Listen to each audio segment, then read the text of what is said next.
Halo halo, Assalamualaikum warahmatullahi wabarakatuh. Ini hari ketiga ya, Idul Fitri 1443 Hijriah, hari Rabu. Masih banyak yang, bersilaturahmi, ada silaturahminya memang silaturahmi kangen-kangenan keluarga kekeluargaan, ada juga yang menyebutnya silaturahminya politik gitu, Bung Rocky. Terus ini sebagian dari pemudik udah bersiap-siap untuk, balik ke Jakarta. Ini kan karena diperhitungkan ini harus, baliknya juga, sangat tinggi karena yang keluar dari Jakarta sudah tinggi. Nah, Jakarta memprediksi akan ada 30.000, pendatang baru di Jakarta. Nah, ini saya kira ini menjadi soal yang juga sangat menarik tapi sekaligus serius ya, karena kedatangan orang warga dari luar daerah ke Jakarta ini. Tapi, saya kira apapun, apakah itu motifnya silaturahmi biasa, silaturahmi politik, ya boleh-boleh saja, kan gitu. Katanya silaturahmi itu katanya memperpanjang umur gitu dan menambah rezeki, Bung Roky. Dan kalau politik menambah elektabilitas atau setidaknya menambah dukungan. Ya, yang menarik prediksi bahwa 30.000 atau mungkin lebih tambahan penduduk Jakarta. Dan kita mau tahu apa idenya kok datang ke Jakarta. Tentu biasanya karena tekanan ekonomi di lokal, di daerah, di rural, lalu mau urbanisasi. Tapi sangat mungkin 30.000 orang ini ingin menikmati Jakarta sebelum ibu kota dipindahkan ke atau mereka sebenarnya pengen ke ibu kota baru tapi ibu kotanya belum jadi. Jadi mereka apa boleh buat tetap ke Jakarta dulu gitu. Tapi nanti ada isu, wah ini relawan Anies ini yang masuk Jakarta nih. Kira-kira begitu kan, karena peka sekali kita menyebutkan nama Anies Baswedan, peka juga menyebutkan nama Prabowo, karena Pak Prabowo mondar-mandir sepanjang Jawa dalam 2-3 hari ini mungkin dalam upaya untuk memastikan bahwa tidak ada celah yang akan membatalkan elektabilitas beliau. Dan kita tahu Pak Prabowo berupaya untuk regain maslem politik, karena bagaimanapun emak-emak kalangan Islam agak kecewa dengan Pak Jokowi karena berharap memimpin oposisi, ternyata Pak Jokowi memilih untuk masuk kabinet. Tentu ada pertimbangan beliau. Pak Prabowo maksudnya, bukan Pak Jokowi. Tadi Anda menyebut. Prabowo. Dan itu Pak Prabowo punya pertimbangan lain, dan sekarang mungkin beliau katakan, nah, gue bilang juga apa kan, nanti juga percepatan perubahan itu harus melalui direction beliau gitu. Karena Pak Prabowo selalu mampu untuk membayangkan keadaan di depan itu. Jadi kita anggap aja bahwa Pak Prabowo lagi kampanye sebetulnya untuk memastikan terutama dukungan dari Jawa Timur yang kemarin bagus buat Pak Jokowi tapi kemudian melemah karena manuver Pak Jokowi tidak dapat diprediksi oleh konstituen Jawa Timur karena tiba-tiba mengiyakan untuk naik KRL bersama dan akhirnya KRL-nya berlabuh di istana tuh. Bukan berlabuh itu, parkir di istana. Oh, MRT maksudnya ya? MRT maksudnya. Iya. Anda masih kelihatannya apa? Anda masih zaman dulu antara Jokowi dengan Pak Prabowo masih sering ketukar-tukar terus ini. Kelihatannya apa Anda melihat mereka sebagai sebuah kesatuan gitu atau kok salah-salah? Iya, karena saya selalu dapat WA entah dari mana untuk mendukung Prabowo Jokowi itu. Prabowo Jokowi, Prabowo Presiden, Jokowi Wakil Presiden 2020. Jadi saya kebalik-balik tuh. Tapi mungkin memang sebelum pemilu juga udah terbalik-balik. Pak Prabowo udah punya profil yang kuat sekali tuh sebagai acting presiden. Sebetulnya begitu tuh. Tapi balik lagi pada soal tadi, tentu kita mau lihat nanti masih ada acara halal bihalal yang agak unik karena hanya ada di Indonesia. Nah, tradisi halal bihalal ini mungkin dalam sebulan ini isinya pasti pembicaraan politik. Dan orang akan berebut nyari undangan untuk halal bihalal ke tempat-tempat di mana kekuasaan itu mulai terasa cengkramannya. Kira-kira itu pengantar pagi ini. Iya. Jadi nggak salah kalau orang melihat itu sebagai sebuah lebaran politik. Bahkan kemudian termasuk sholatnya pun sekarang orang itu ditafsirkan dengan sholat politik ya. Karena banyak juga pengamat menyebut bahwa Anies menyelenggarakan sholat Idul Fitri di JIS itu bagian dari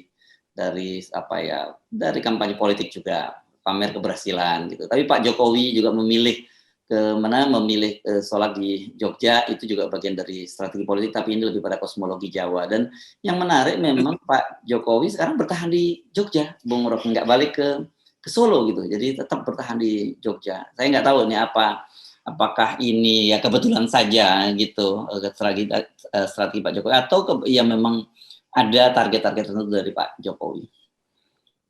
Itu yang belum bisa kita baca karena secara konvensional mestinya Pak Jokowi pulang kampung, kan Jogja bukan kampungnya Pak Jokowi. Tapi kita mau pahami sebetulnya satu keadaan yang membuat Pak Jokowi agak penuh dengan renungan. Karena Pak Jokowi akhirnya mungkin lihat situasi di Jokowi International Stadium, Jakarta International Stadium. Kata, Anda agak salah-salah melulu yang bagi ini. Jokowi melulu yang Anda sebut. Dan beritanya itu menggemparkan justru di luar negeri dari video-video Al Jazeera atau bahkan dari Taiwan itu yang memperlihatkan memang betul-betul luar biasa jamaah yang ada di tempatnya Anies di stadium Anies Baswedan itu. Dan itu agak mencengangkan karena berita itu seolah-olah tidak diberitakan oleh publik, oleh media massa Indonesia kecuali melalui WA Group tuh. Jadi Pak Jokowi pasti lagi merenung, saya kira iya itu yang mesti terjadi. Apa sebetulnya yang salah pada dirinya sehingga seolah-olah dalam 1 minggu ini liputan itu sorotannya ke Anies Baswedan dan Prabowo. Dan betul-betul luar biasa penerimaan masyarakat terhadap Anies, demikian juga pada Pak Prabowo. Jadi kelihatannya sepi sekali batin Pak Jokowi hari Lebaran ini. Tapi saya tahu keadaan itu disebabkan oleh ya kekosongan ide sebetulnya di istana. Istana nggak tahu mau pakai ide apa. Ide terakhir adalah melarang ekspor total CPO tuh. Dan itu ide yang satu waktu juga menguap aja karena itu ide yang dibuat hanya untuk headline sesaat. Sementara elektabilitas drop terus. Jadi ya kita anggap aja Pak Jokowi bikin perenungan dan mudah-mudahan perenungan itu menghasilkan semacam arus balik atau batinnya merasa bahwa memang harus ada semacam pertemuan nasional di antara tokoh. Kalau tidak, seluruh agenda yang dibayangkan normal ke 2024 bisa berantakan di tengah jalan tuh. Saya kira itu sebetulnya yang bisa kita pesankan. Mumpung Pak Jokowi masih di pusat kerajaan Jawa, coba bikin perenungan sebagai Sabdo Pandito Ratu itu. Tapi sebenarnya kan harusnya kondisi ini memang normal ya, karena Pak Jokowi kan sudah menjelang akhir dari periode kedua. Jadi memang harusnya sejak awal beliau itu menyadari beliau harusnya bagaimana membuat yang disebut soft landing gitu kan. Dan sebenarnya ada tanda-tanda soft landing itu sebenarnya kemarin bisa terjadi, tapi gara-gara berbagai macam manuver politik termasuk soal perpanjangan penundaan pemilu, perpanjangan masa jabatan 3 periode, kemudian muncul mafia krisis minyak goreng dan ternyata yang main juga mafia minyak goreng untuk kepentingan membiayai penundaan pemilu. Ini kan jadinya malah kemudian Pak Jokowi dihadapkan satu persoalan yang pelik yang seharusnya tidak perlu dihadapi beliau menjelang akhir masa jabatannya. Kalau saya bisa usul, Pak Jokowi lakukan semacam tapa brata, semacam tapa brata. Saya cuma tahu istilah itu, semadi, untuk cari wisdom lah, bahwa sebaiknya hentikan aja pencitraan yang berlebihan, termasuk punggawa-punggawanya, menteri-menterinya, juga relawan-relawan di daerah. Hentikan aja, lalu undang mereka semua untuk lakukan semacam persiapan untuk soft landing gitu kan. Itu lebih baik kan. Jadi mulailah Pak Jokowi bilang, oke, saya mengerti bahwa demokrasi Indonesia harus dilanjutkan, dan karena itu kita masih punya banyak utang, maka sebagai kepala negara saya meminta supaya jangan lagi menonjol-nonjolkan diri para menteri, sebaiknya fokus menyelesaikan tugas-tugas rutinnya, tugas-tugas yang agak mercusuar dilupakan aja. Supaya ada sinyal bahwa Pak Jokowi akan menghentikan proyek-proyek mercusuar, kereta cepat, Pala Jakarta-Bandung, Ibu Kota Baru. Kalau itu dilakukan, ada evolusi di dalam politik, di mana orang mengerti, oh Pak Jokowi lagi bersiap-siap untuk Lancer ke Prapon. Kira-kira begitu kan? Jadi kalau bagian itu kita ucapkan, lalu nggak akan ada lagi sensasi bahwa orang menunggu semacam kecelakaan untuk mempercepat pemilu kan begitu tuh. Tapi selama Pak Jokowi masih memperlihatkan ambisi melalui orang-orang dekatnya, maka orang tetap bertaruh bahwa ini nggak akan nyampe nih di 2024. Akan terjadi kecelakaan mungkin di akhir tahun, dan itu artinya percepatan pemilu kan. Kan kita nggak ingin ada percepatan pemilu yang menghasilkan perkelahian di jalanan tuh. Jadi sangat bagus kalau Pak Jokowi bikin permenungan sebagai negarawan gitu, atau sebagai orang yang paham bahwa kekuasaan dia udah redup, itu kan intinya kan. Jadi jangan paksa, lilin tuh nggak bisa dibakar kalau sumbunya udah habis. Jadi begitu kira-kira sih, nggak perlu lagi kan tetap para pendukung Pak Jokowi masih fanatik, seolah-olah Pak Jokowi menyimpan semacam senjata pamungkas atau panahnya Arjuna untuk memanah kekuasaan baru. Tapi itu nggak akan terjadi, karena politik itu selalu didasarkan pada keadaan ekonomi itu. Kalau ekonomi buruk, maka siapapun pemimpinnya akan terjebak di dalam ambisi yang palsu. Nah, ini sebetulnya permenungan politik kita di hari ketiga setelah Hari Raya Idul Fitri. Ya, dan karena saya membaca ternyata masih juga muncul wacana sekarang ini. Saya kira ini upaya yang terakhir ini dari Projo yang mengusulkan pasangan Pak Prabowo dengan Pak Jokowi, dan artinya itu kan berarti ini usulan lama, Pak Prabowo yang jadi presiden, Pak Jokowi yang jadi wakil presidennya, kan begitu. Ini kan saya kira upaya-upaya semacam ini hanya akan membuat Pak Jokowi galau gitu ya di akhir-akhir masa jabatannya ini. Mungkin betul Pak Jokowi sudah sampai pada posisi dia menyadari bahwa ia memang harus mengakhiri masa jabatannya pada periode kedua, konstitusional begitu. Tapi begitu ada godaan-godaan lagi, seperti juga halnya godaan penundaan pemilu, kecenderungan beliau untuk tergoda kan sangat besar.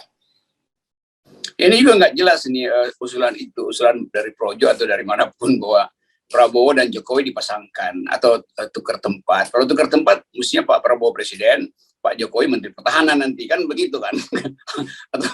atau Pak Jokowi jadi Menteri Agama atau Menteri Sosial, itu lebih masuk akal tuh.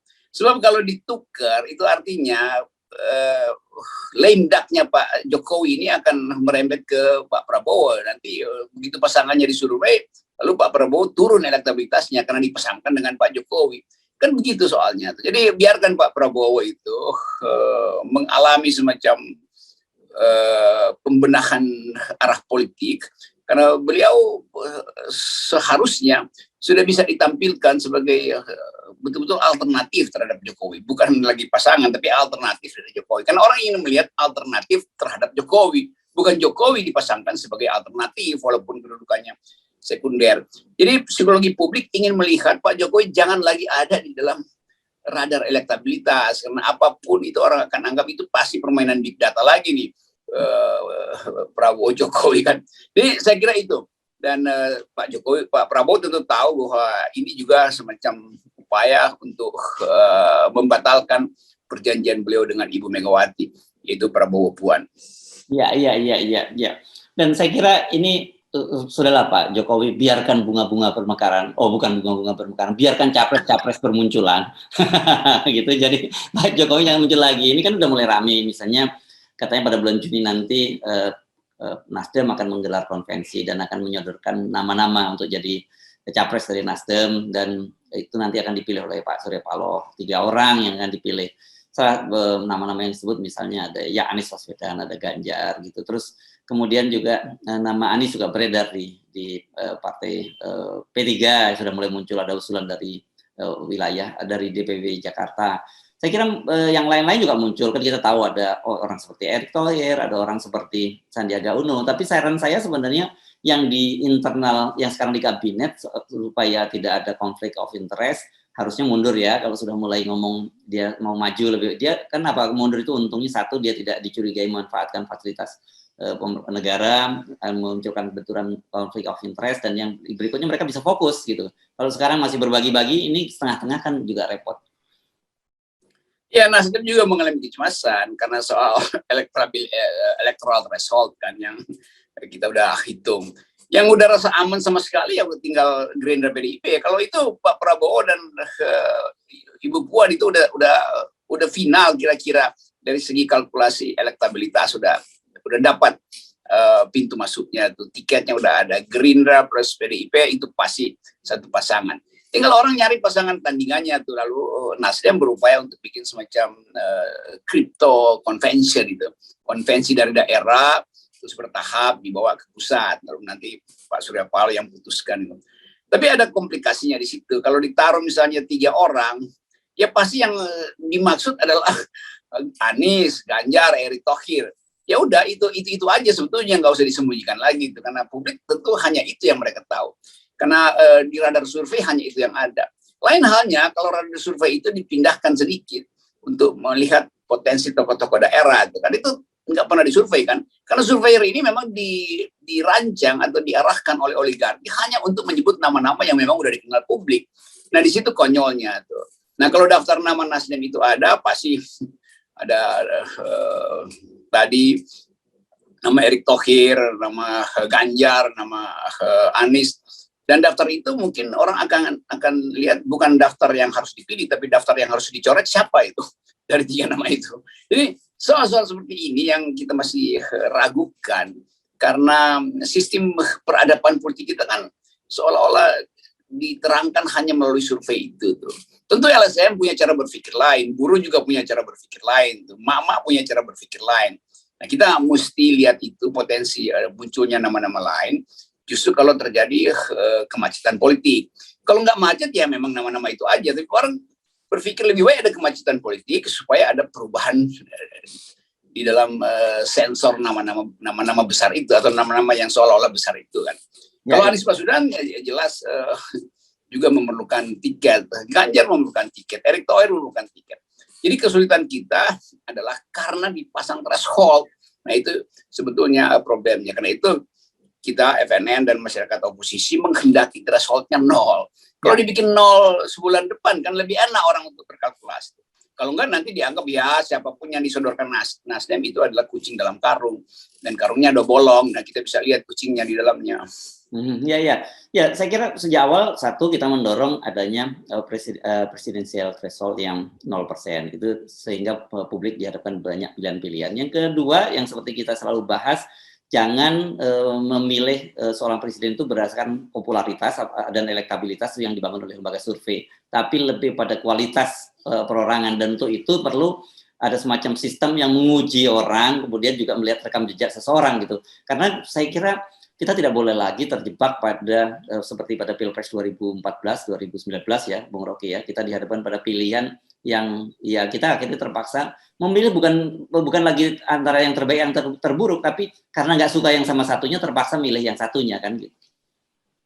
Ya itu masalahnya kan, orang mau lihat ada debat yang betul-betul bermutu, yang basisnya intelektualitas. Karena itu kita sering katakan lebih baik KPU bikin semacam aturan tak tertulis supaya rakyat paham bahwa yang akan kita pilih adalah orang yang punya kapasitas berpikir, karena menghadapi dunia ke depan itu yang utama adalah pikiran. Jadi intelektualitas harus mendahului elektabilitas. Kan kita nggak bisa lihat lagi debat-debat yang asal-asalan dibikin dan orang dikasih kisi-kisi. Lalu keunikan pemilu itu apa? Kemampuan kita untuk melihat betul-betul ini pemimpin kita punya otak apa enggak tuh? Kapasitasnya didukung oleh intelektualitasnya atau sekedar menggaji surveyor untuk naikin elektabilitas. Kan itu yang kita inginkan, supaya percakapan politik itu dibuka habis-habisan.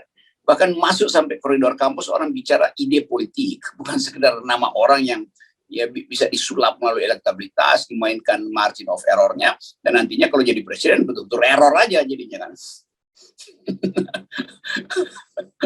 Iya, ini yang harus kita dorong, kita mesti bangun, dan karena itu sejak awal kita selalu menggedor kesadaran, terutama yang sekarang tentu saja Mahkamah Konstitusi, ya, para hakim di Mahkamah Konstitusi. Dan kalau kita lihat dari beberapa proses memang sudah mulai ada sih kesadaran itu, Bung Rocky, itu tercermin dari dissenting opinion dari sejumlah hakim di Mahkamah Konstitusi. Yang berikutnya, kita sadar banget bahwa KPU ini dipilih berdasarkan proses politik, itu ada tunggar tambah. Dan mereka-mereka yang terpilih itu bukan mereka-mereka yang terbaik, tapi mereka-mereka yang bisa mengakomodasi kepentingan dari partai politik itu kan. Dan itu tugas saya kira civil society untuk terus mengawasi KPU, karena selama ini justru public distrust terhadap hasil pemilu itu salah satunya dipicu adalah ketidakpercayaan publik terhadap KPU. Ya itu, jadi secara normatif pemilu nanti itu kualitasnya akan ditentukan oleh keputusan KPU atau aturan KPU, termasuk tata cara pemilu dan sistem perdebatan atau sistem seleksi. juga keputusan Mahkamah Konstitusi. Jadi dua lembaga ini sebetulnya yang akan menentukan kualitas demokrasi kita dalam soal pemilihan presiden. Kalau pers sudah dengan mudah pers akan mendukung kalau KPU dan Mahkamah Konstitusi betul-betul tampil sebagai lembaga-lembaga dengan jalan pikiran baru. Sebab kalau masih sampai sekarang ya pers juga nggak ada gairah untuk memberitakan si ini versus ini. Ya udah kita udah tahu lah Pak Prabowo akan ngomong apa, nanti Ganjar ngomong apa, Anies ngomong apa tuh. Tapi kita ingin agar supaya perkelahian ide itu berlangsung betul-betul dalam ujian maksimal gitu kan. Jadi ya kemampuan kita sebagai masyarakat sipil kan melihat tokoh-tokoh ini, dan tokoh-tokoh ini sebetulnya tanpa bertengkar pun kita udah tahu kan kualitas perdebatannya. Jadi kita ingin supaya ditambah semacam kesempatan supaya semua partai mampu untuk menampilkan tokohnya. Walaupun partai kecil, kalau calonnya punya kapasitas besar kan orang tidak akan lihat partainya, orang lihat siapa yang dicalonkan oleh si partai itu. Itu membutuhkan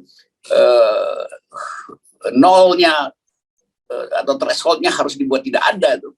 Kan itu intinya tuh dalam demokrasi yang kita bayangkan kalau kita ingin rubah kualitas demokrasi kita, kualitas elektoral kita, supaya pemilu itu betul-betul dihasilkan oleh pertarungan kecerdasan, bukan sekedar pertarungan amplop, itu harus dinolkan. Nah, itu sebetulnya yang kita inginkan. Demikian juga, tapi saya percaya bahwa Mahkamah Konstitusi mungkin akan melakukan perubahan besar kalau ada semacam kecelakaan politik dalam 1-2 bulan ke depan. Dan kecelakaan politik itu biasanya berlangsung di dalam kekacauan polisi istana karena ketidakmampuan mengolah anggaran, menetapkan prioritas yang harusnya berubah. Jadi semua itu yang kita bayangkan. Jadi kita membayangkan 2024 bukan membayangkan Prabowo, Anies Baswedan atau Erick Thohir. Kita membayangkan satu kualitas, satu mekanisme baru, satu proses yang betul-betul di fit and proper oleh kecerdasan. Oke, saya kira itu proposal lanjutan dari kita ya untuk bagaimana membenahi Indonesia ini. Karena jujur saja orang itu sekarang banyak sekali yang sudah merasa hopeless melihat situasi berbangsa dan bernegara kita ini. Mereka seperti terjebak dari labirin dan mereka tahu bahwa mereka tidak sampai pada ujungnya lagi. Ya betul, kita lihat itu dari atas menara, kita tahu siapa yang terjebak dalam labirin itu. KPU pasti terjebak dalam labirin karena orang nggak kenal nih KPU ini apa sebetulnya, panitia doang. Lalu pikirannya apa itu untuk menghasilkan demokrasi baru di Indonesia. Demikian juga Mahkamah Konstitusi dianggap sebagai pekerjaan teknis untuk cari kerjaan aja. Jadi sekali lagi kita lihat labirin itu dan hanya mereka yang di atas menara yang tahu jalan keluar labirin. Nah, mudah-mudahan FNN selalu menuntun publik dari atas menara supaya ada ide baru untuk keluar dari labirin. Dan salah satu jalan keluarnya supaya tidak terjebak labirin adalah 0%. Ya. Oke. Ini jalan keluarnya. Terima kasih. Mantap.